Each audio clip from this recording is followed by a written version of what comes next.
Welcome to The Red-Haired Archaeologist. I am your host, author, and sunscreen advocate, Amanda Hope Haley. Thank you for spending some time with me today, studying artifacts our Near Eastern ancestors left behind, and considering if those items just might change how we read or read into Scripture.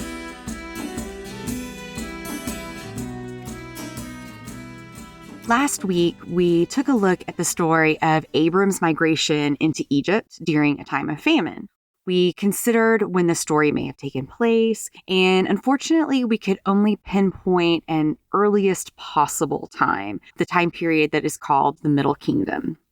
The reason we can't absolutely say Abram went into Egypt during this time is because there's a lack of Egyptian names and obvious dates in Genesis that we would like to be able to compare to the Egyptian historical record. But without those kinds of details, it's just impossible to really pinpoint an exact time.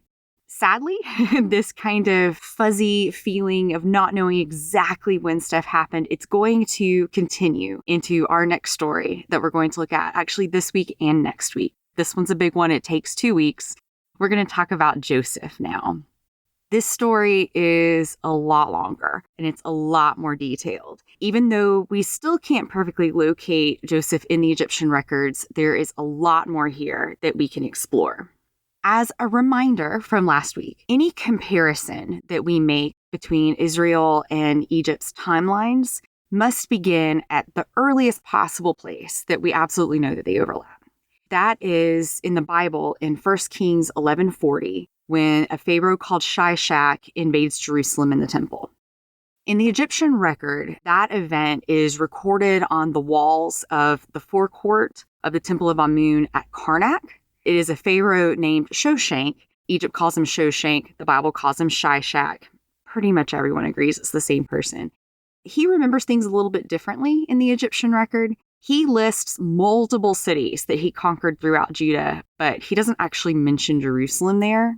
There are many theories as to why he may have omitted Jerusalem, and at the same time, why the Bible may not have described him conquering these other cities, including Megiddo, for one. There is still academic consensus that this invasion happened in 930 BCE. While it's tempting to take that date of 930 and go to the Bible and just count backward from there and figure out when everything else happened, if you listened last week, then I took some time to explain why that doesn't really work. And so what is a better way of trying to compare the stories of the Bible with the Egyptian timeline is to consider where there's an overlap in stories that indicate cultural shifts. There are 2 places in the Egyptian timeline where scholars like to think that Joseph maybe could be placed. The first one is during the reign of a group of people called the Hyksos. That's during the Second Intermediate Period. That placement is based on migration patterns that happened at the time.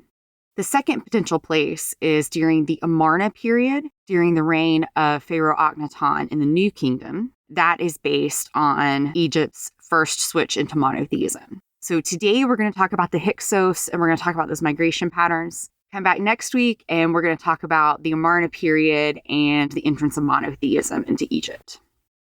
Let's get started with talking about Joseph and what the Bible says about him. His story takes place in Genesis 37 through 50.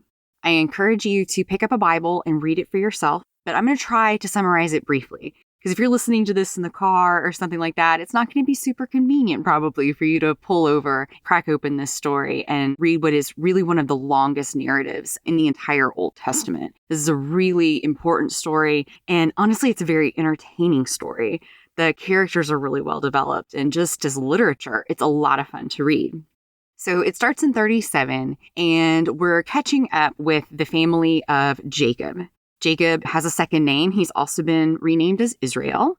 He is Abraham's grandson. Jacob at this point has 11 sons and 1 daughter, and they all live in southern Canaan. His youngest son, Joseph, is his favorite. At this point in the story, he is 17 years old and he is a brat. He knows that he is his father's favorite and he seems to relish rubbing that in his older brother's faces. One day, they're out shepherding and He's done one thing too many. They've just had enough. And they end up selling him to foreign traders who are laden down with all sorts of things that they want to sell in Egypt. They just take Joseph with him and they end up selling him along with all of those goods in Egypt. He goes to a high-ranking Egyptian official named Potiphar. The Bible takes pains to tell us that God was with Joseph. For that reason, everything that Joseph does in this entire narrative is successful. Everything he does so well that he makes his master successful. This was all great. Potiphar loved him. Potiphar gave him lots of power. And you get the impression that Joseph wasn't exactly living as a slave, but that he was more like a manager of Potiphar's estate. Everything's going really well until Potiphar's wife falsely accuses Joseph of rape. Potiphar believes his wife, and Joseph is thrown into jail. Once again, we're told that God remained with Joseph. And once again, everything that Joseph does is successful, and he rises through the ranks of the prison until he is basically running the prison. Well, one day, Pharaoh decides to throw his cupbearer and his baker into the jail with Joseph. And while they are there, they have some dreams, which Joseph correctly interprets. The baker ends up being killed by Pharaoh, but the cupbearer goes back to work for Pharaoh. 2 years later, when Pharaoh has a dream of his own, this cupbearer remembers, hey, there was this guy Joseph who was down in the prison who correctly interpreted my dream. At that point, we are told that Joseph is 30 years old. He meets Pharaoh. He interprets Pharaoh's dream and says that there's going to be 7 years of plenty and 7 years of famine. Pharaoh ends up hiring Joseph to manage what will be 7 years of storage of all of Egypt's crops and then 7 years of rationing of the crops. He is given the title of head over all of Egypt, and he becomes the Pharaoh's second in command. The title of this, although the Bible doesn't use the word, is vizier. Joseph is then made into an Egyptian, as much as they can possibly do that. He is given an Egyptian name, an Egyptian wife from a priestly family. They have a royal investiture of this. He's given royal symbols like a signet ring to wear and really fine clothes. And then Joseph goes to work. For 7 years, he goes around the country taking 20% of all of the crops and storing them. And then for the next set of 7 years, he sells the food back to the Egyptians and then also to foreign refugees who come to Egypt because the famine is not just consolidated to Egypt. Joseph's family in Canaan is among those foreigners who come to Egypt to buy the food. And Genesis 42 through 45 recounts how Joseph's family comes to recognize him.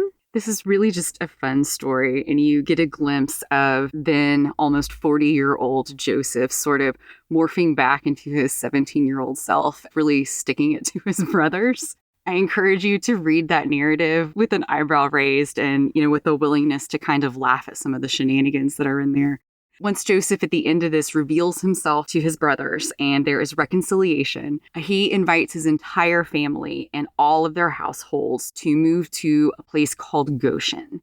And then immediately after that, Pharaoh echoes the invitation himself. In the final years of the famine, we find that Joseph ends up buying all of the Egyptians' livestock, all of the Egyptians' land, and even the people themselves, so that by the end of the famine, all of Egypt is owned by or enslaved to the Pharaoh. That's the political situation for the actual Egyptians. And then at the same time, all of the descendants of Jacob and Israel, they've come down into Egypt. They've moved into the land of Goshen, and we are told that they stay there for 400 years before they end up leaving Egypt in the Exodus. We're going to get into the Exodus so much, but that's going to be in a few weeks. So for now, I'm going to kind of cut the story off there. I want you to kind of imagine what it must have been like from an Egyptian's perspective of this story as it is told in the Bible. If you're an Egyptian, you're used to being ruled by a pharaoh who is also an Egyptian. When Joseph comes in, he is the first kind of foreigner to really receive a lot of power in Egypt. Here is this man who is in power, who suddenly has greenlit the mass migration of people from the Levant into this land of Goshen. All of these people who are coming in, they speak a different language. They have different cultures. Their professions are different. They worship a different God. the Egyptians sort of looked down on some of these surrounding peoples. They saw their writing style. They saw their investiture in art. They saw their agrarian profession and the complexity of their pantheon of gods. They saw all of that as superior to the cultures of everyone who were around them. And so they had this foreign vizier come in whose policies end up being extremely oppressive on the native Egyptians, because by the end of just the Genesis account, you have the Egyptians going to Joseph and saying, you know we're out of money. You also know that we're starving. And instead of Joseph giving the food back to the people who grew it to begin with, he's like, okay, well, you can sell me even more stuff. You can sell me your livestock. You can sell me your land. You can sell me yourselves. So this is a great place for us to ask, where was something recorded in the Egyptian timeline that is similar to the story that we see in the Bible? Historically, the first time Egypt experiences a cultural and possibly military invasion is by the people who are called the Hyksos around 1570 BC. We know that the Hyksos existed and that they ruled. The time period when they were in power is called the Second Intermediate Period, but we don't know for sure where they came from or exactly who they were. They set up their government in the north of Egypt in a city called Avaris, and they ruled there for about 100 years. The word Hyksos is a corruption of an Egyptian phrase that means something like rulers of foreign lands. And in the Middle Kingdom, this phrase meant specifically rulers of nomadic tribes, and it had a derogatory connotation to it. For the Egyptians, shepherds and nomads were considered dirty and uncultured. They didn't have cities. They were moving around all the time. They were working all of the time. They were really closely connected to the land. And so as a result, they didn't build big, beautiful cities and pyramids. They didn't have irrigation. Basically, they didn't have technology in their lives that allowed them to then have a focus on the arts. The Egyptian historian Manetho, we talked about him in episode 1, I think it was. He describes this outside group of nomads coming in and growing and taking control of the northern part of Egypt at a time when Egypt was internally fractured. And he describes that they started coming in and growing toward the end of the Middle Kingdom. And then as they became more powerful and as they just sort of naturally started taking control, they then flipped on the country and began ruling with iron fists, doing the kinds of things that honestly you see Joseph doing on behalf of the Pharaoh in Egypt. Extremely high taxation, putting people into slavery, those kinds of things. After they've ruled for about 100 years, you have all of the Egyptian Theban princes who work together and start attacking toward the north. They end up pushing the Hyksos out, and the Hyksos are pushed into the southern Levant. Once the Hyksos are out of Egypt, they've been expelled, the new kingdom is ushered in. That phase of Egyptian history. And with the new kingdom, you see the people who were ruling then, they learned some lessons from what happened with the Hyksos. And they realized that in order to protect Egypt internally, they need to turn and focus outward and have a more organized military. That's when you start to see really the beginnings of empire happening. And you see Egypt not just pushing the Hyksos out and saying, see you later. You actually see them following after them and starting to take territory. And the Egyptian grip will actually end up extending north all the way into Syria. And so this Hyksos time period, it's unique because it is a time of foreigners ruling in the area, but it also is a really important pivot point for Egypt, for their matters of foreign policy. This is a good point to stop and remember that Egyptian histories were not just strict textbook histories. It's not just a list of footnotes everywhere. They were written for political purposes. Manetho's story would have been based on the account of the Theban rulers, the ones who actually did the pushing out of the Hyksos. When Manetho talks about the Hyksos being cruel lords, take that with a grain of salt, because the people who conquered them and pushed them out, they had a vested interest in telling the people they were now ruling how terrible the guys before them were. That just makes them look a little bit better. What we see archaeologically at the site of Avaris is a little bit different from what the historians tell us. And that is that there was a lot of cultural blending happening at Avaris. A man named Manfred Bietak did a lot of the excavations to this site. And what he uncovered was an incredible amount of material culture that could be credited to the Levantine region, to Canaan, and to all of the other tribes that were in that area at the time. What you see is Canaanite architecture. There are some temples that are built there that are what are called tripartite, that are in the style of the way Solomon's temple is described. But there are also temples that are built in the Egyptian style. The houses, the ceramics that are found there, a lot of those forms appear in the Levantine, Canaanite type style. There's also a lot of evidence of Aegean influence that came into this particular city. What seems to have happened is that in places where maybe these nomadic tribes came in and didn't have a solidified culture, they actually adopted Egyptian forms. And so you see this cultural blending. They're ruling the way their Egyptian predecessors did. They're starting to write and leave documents the way the Egyptians do. And then they also end up adopting worship of an Egyptian god. And that particular god was a god named Seth.